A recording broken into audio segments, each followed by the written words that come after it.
In this section, the construction method will be discussed. We will also touch on some good practices, as well as what to look out for during project execution, and the precaution and monitoring needed to ensure a good performance of a waterproofing system. There are various types of external tanking system, and the most common one will be applying a bituminous membrane on the external wall. This can be easily done to the exposed surface of retaining wall at its active side with open excavation before backfilling. For the selection of membrane, there are also various types of membrane. Let us have a brief introduction for some of this membrane. First, the bitumen-based sheet membrane. This membrane are commonly used in the old days. A lot of existing basement which function well are protected by this membrane. Not limited to basement, such membrane can also be applied to roof, lift pits and many other applications.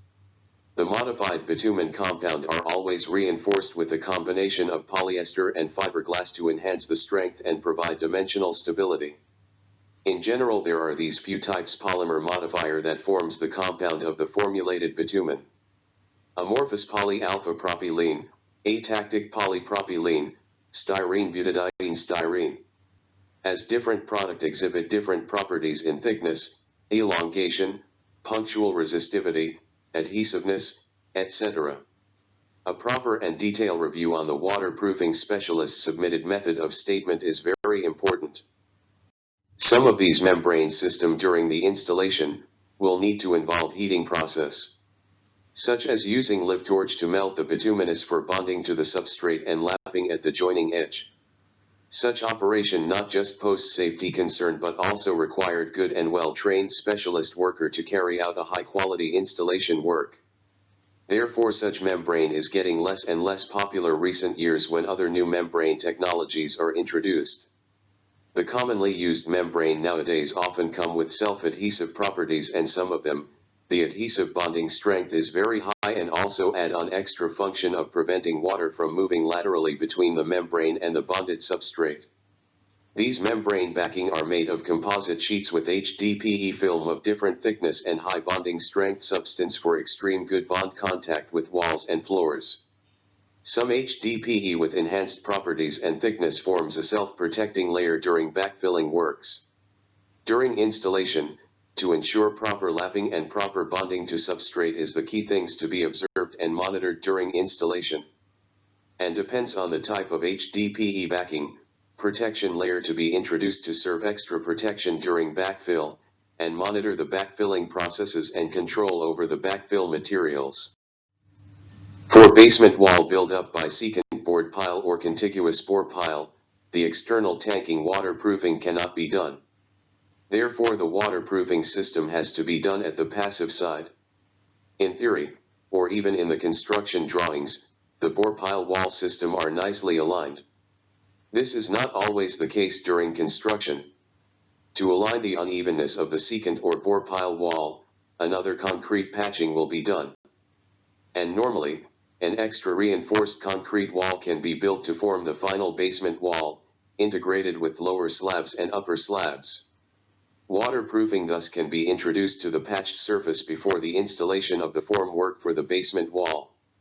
However, the removal of the formwork thus become impossible and it will become a left-in formwork between the wall and the waterproofing membrane.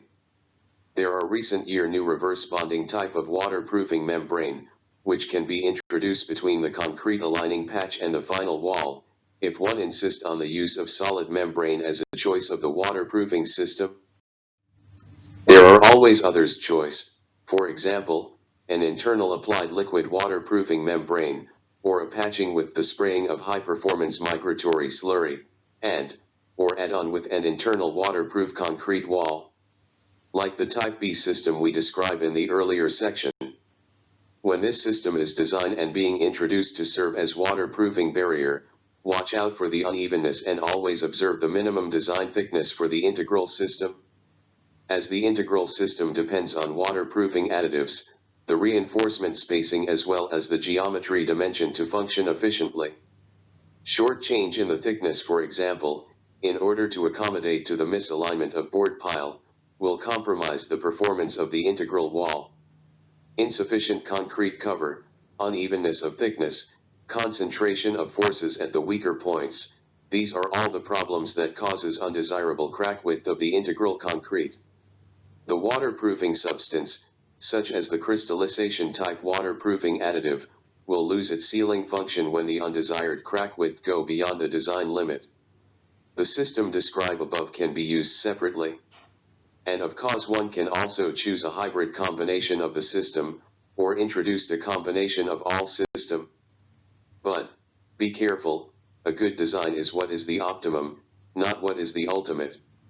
Every time a new system to be used in combination, it will add in extra cost, extra time, and extra complexity when come to maintenance and repair. The choice of this internal waterproofing or integral proofing system for the bore-piled wall retaining basement system depends on many factors. The depth of the basement, the size of each concrete panel before forming of construction joints, and of course, the usage of the basement on its tolerance level to water or moisture ingress.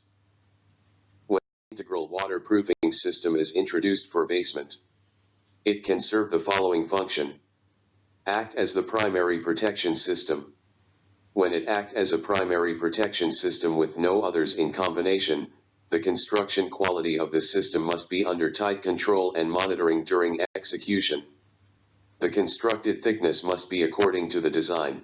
The construction joint must not exceed the initial planned and design length. Water stop system, grout tube system must be properly installed and checked before casting. The curing of the completed product must be properly cured to avoid forming of cracks. The tie rod holes must be sealed with non-shrink materials with continuous supervision to ensure quality. A good method of statement for the waterproofing work is a must for such specialized work.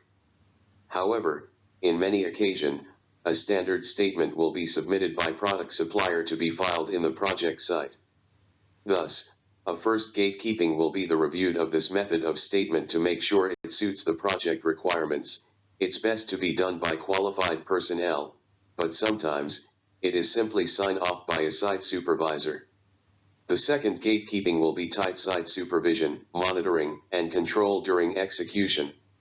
It should be done in full till the completion of the full sequence spelled out in the approved MOS. A third gate will be the continuous observation and monitoring of the system. Arrest the defects, identify the root cause of the defects, introduce appropriate reinstatement, and make sure all problems are resolved before putting the system into operation. See you in the next section on discussion on maintenance of basement waterproofing system. This